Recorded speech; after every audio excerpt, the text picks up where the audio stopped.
Assalamualaikum warahmatullahi wabarakatuh. Baiklah, kami dari kelompok 3 akan mempresentasikan hasil diskusi kelompok kami tentang materi ketangguhan sosial. Dengan dosen pengampu yaitu Profesor Lufri MS, di mana anggota kelompok kami terdiri dari saya sendiri, Anggun Febriani Wahyuningsi, dengan NIM 21031004. Kemudian ada Julia Derulisa dengan NIM 21031076. Kemudian ada Miguel David dengan NIM 21031079. Kemudian ada Nia Safrieni dengan NIM 21031026. Kemudian ada Puspita Zakia Mumtaza dengan NIM 21031149. Dan yang terakhir ada Rizka Multi Azura dengan NIM 21031034.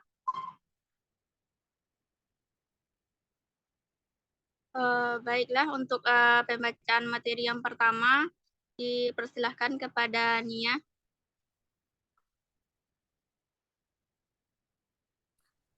Sebelumnya, terima kasih kepada moderator.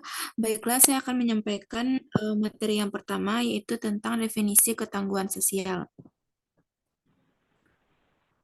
Dalam pandangan ISK, ketangguhan sosial menjadi salah satu aspek kunci di dalam mengukur kecerdasan dan kualitas personal seseorang. Ketangguhan sosial atau social strength yaitu melakukan aliansi atau sinergi dengan orang lain atau lingkungan sosialnya sebagai suatu perwujudan tanggung jawab sosial seseorang yang telah memiliki ketangguhan pribadi yang dapat dilakukan dengan dua langkah.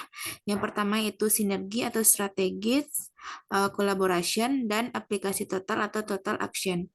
Selanjutnya, ketangguhan sosial dapat dibangun melalui sistem penyaluran bantuan sosial yang lebih tepat, memantau pemanfaatan bantuan sosial, dan membuka kegiatan ekonomi masyarakat dengan pemantauan ketat terhadap penerapan protokol kesehatan.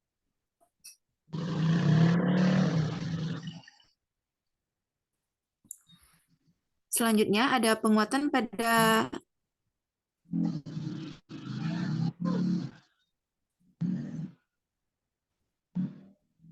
kelas selanjutnya.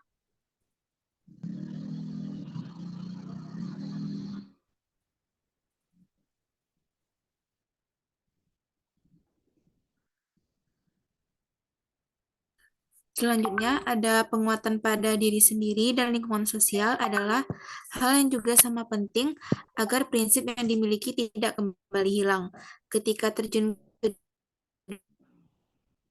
dunia nyata. Ketangguhan pribadi dan sosial ini didasarkan pada rukun Islam antara lain. Yang pertama yaitu penetapan misi atau syahadat. Yang kedua adalah pembangunan karakter atau sholat. Yang ketiga adalah pengendalian diri atau puasa. Yang keempat adalah sinergi atau zakat. Dan yang kelima adalah aplikasi total yaitu haji. Demikian moderator.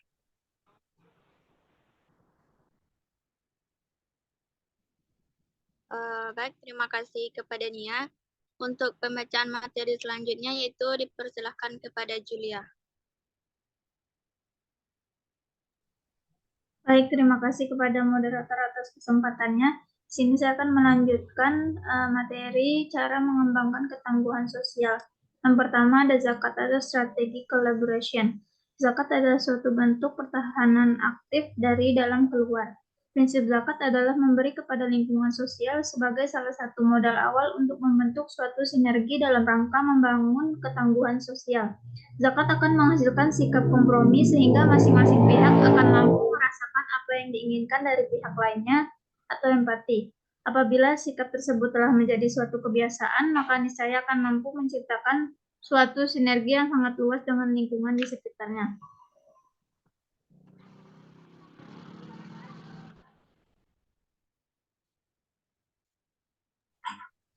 Yang kedua, ada aplikasi total atau total action. Haji merupakan suatu lambang dari puncak ketangguhan pribadi dan puncak dari ketangguhan sosial. Haji adalah sublimasi dari keseluruhan kecerdasan emosi dan spiritual atau ISQ berdasarkan nilai-nilai ihsan, rukun iman, dan rukun Islam. Secara prinsip, haji merupakan suatu konsep berpikir yang berpusat kepada Allah, di mana segala pemikiran tidak lagi berprinsip kepada yang lain. Prinsip ini menghasilkan suatu ketangguhan jiwa yang luar biasa. Secara sosial, haji merupakan simbol dari kolaborasi yang tinggi, yaitu suatu pertemuan pada skala tertinggi di mana seluruh umat Islam sedunia melaksanakan langkah yang sama dengan landasan prinsip yang sama. Ini contoh ketangguhan sosial yang sesungguhnya. Sekian materi yang dapat saya sampaikan, saya kembalikan kepada moderator. Terima kasih kepada Julia. Untuk pembacaan materi selanjutnya yaitu dipersilakan kepada Miguel. Baik, terima kasih moderator. Di sini saya akan menjelaskan poin berikutnya, yaitu mengenai cara mengembangkan ketangguhan sosial. Yang mana berikutnya adalah poin atau nilai hikmah yang terkandung di dalam ibadah haji. Yaitu pertama dari ihram, kemudian dari tawaf, kemudian dari sa'i, kemudian dari wukuf, kemudian dari lontar jumroh, kemudian dari jamaah haji itu sendiri, kemudian kurban, dan kemudian yang terakhir itu ada Ka'bah. Next. Nah, kemudian akan dibahas mengenai dampak ketangguhan sosial. Nah, berikutnya adalah dampak jika ketangguhan sosial itu tidak diterapkan. Yaitu yang pertama adanya ketidakmampuan untuk berkolaborasi, kemudian kurangnya komunikasi yang efektif, kemudian terjadinya isolasi sosial, kemudian adanya ketidakmampuan untuk menyelesaikan konflik, kemudian kurangnya pengembangan keterampilan empati, dan terakhir terjadinya penghambatan pembelajaran holistik. Baik, mungkin sekian penyampaian dari saya kembalikan lagi kepada moderator. Baik, terima kasih kepada Miguel. Dan untuk pembacaan materi selanjutnya yaitu dipersilakan kepada Rizka. Baik, terima kasih moderator atas kesempatannya. Saya akan melanjutkan materi tentang dampak ketangguhan sosial. Nah, dampak jika ketangguhan sosial itu diterapkan, yang pertama yaitu kolaborasi yang efektif. Nah, contohnya siswa yang memiliki ketangguhan sosial yang cenderung itu, dia lebih mampu untuk bekerja sama dalam kelompok atau tim. Yang kedua yaitu keterampilan komunikasi yang baik. Ketangguhan sosial itu membantu siswa untuk mengembangkan keterampilan komunikasi yang baik dalam komunikasi lisan maupun tulisan. Yang ketiga yaitu hubungan interpersonal yang positif. Siswa yang kuat secara sosial cenderung memiliki hubungan yang lebih baik dengan rekan-rekan sekelasnya ataupun gurunya. Mereka dapat membangun dukungan sosial yang kuat, merasa nyaman dalam lingkungan belajar yang diperlukan untuk mencapai potensi maksimal mereka. Nah, yang keempat yaitu penyelesaian konflik yang konstruktif. Ketangguhan sosial ini membantu siswa untuk mengatasi konflik dengan cara konstruktif dan beradab. Mereka belajar untuk berkomunikasi yang baik, menemukan solusi yang memuaskan bagi semua pihak, dan belajar dari pengalaman tersebut. Nah, selanjutnya yaitu pengembangan empati dan toleransi. Siswa yang memiliki ketangguhan sosial yang baik cenderung lebih peka terhadap perasaan dan perspektif orang lain. Yang selanjutnya itu peningkatan kesejahteraan emosional. Nah, ketangguhan sosial dapat membantu siswa untuk mengelola stres, mengatasi tekanan akademik, dan membangun rasa percaya diri yang kuat. Nah, yang terakhir yaitu pembelajaran yang lebih holistik. Dengan memperkuat ketangguhan sosial, pendidikan menjadi lebih holistik, mengintegrasikan aspek sosial, emosional, dan interpersonal dengan pembelajaran akademik. Next. Selanjutnya itu cara meningkatkan ketangguhan sosial. Yang pertama yaitu mendukung pembelajaran kolaboratif dan proyek tim. Yang kedua mendorong diskusi kelas yang terbuka dan inklusif. Yang ketiga melibatkan siswa dalam kegiatan ekstrakurikuler yang mempromosikan kerjasama dan komunikasi. Yang keempat mengajarkan keterampilan manajemen emosi dan penyelesaian konflik. Yang kelima yaitu memberikan umpan balik yang konstruktif dan mendukung kepada siswa. Dan yang terakhir yaitu memfasilitasi kesempatan untuk bekerja sama dalam proyek-proyek memerlukan kerjasama dan komunikasi yang baik. Nah, mungkin sekian materi yang dapat saya sampaikan. Saya kembalikan kepada moderator. Baik, terima kasih kepada Rizka. Dan untuk pembacaan materi selanjutnya mengenai studi kasus, yaitu dipersilahkan kepada Puspita.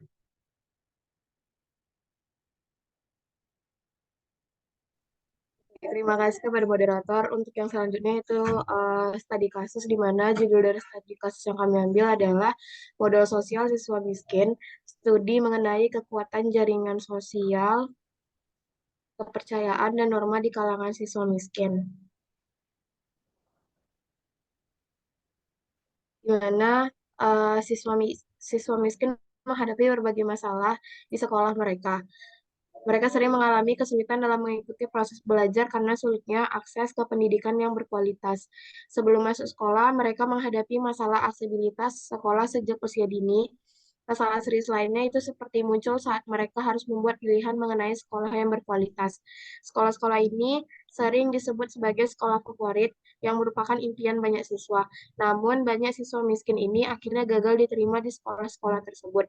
Dan sebagai hasilnya, mereka memilih sekolah yang kurang berkualitas atau bahkan memutuskan untuk tidak melanjutkan studi sama sekali.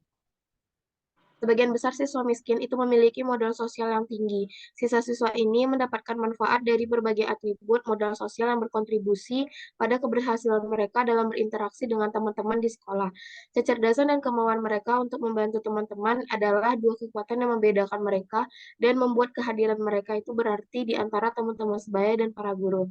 Meskipun memiliki modal sosial, siswa-siswa miskin ini tetap mengalami perasaan ketidakamanan. Hal ini terlihat dari enggan mereka untuk berpartisipasi dalam organisasi sekolah, karena mereka menganggap keterlibatan tersebut memerlukan dukungan modal ekonomi.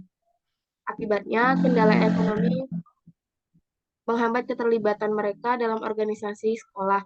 Meskipun demikian, dalam hal kebutuhan terhadap norma-norma sosial, siswa-siswa miskin ini menunjukkan kepatuhan yang relatif tinggi terhadap norma-norma yang berlaku dalam lingkungan sosial mereka. Kepatuhan ini mendorong penerimaan di antara teman-teman sebaya dan para guru. Sekian dari saya kembalikan ke moderator. Baik, terima kasih Puspita. Baiklah, mungkin hanya itu materi yang dapat kami sampaikan dari kelompok 3. Terlebih dan terkurangnya kami mohon maaf. Wassalamualaikum warahmatullahi wabarakatuh.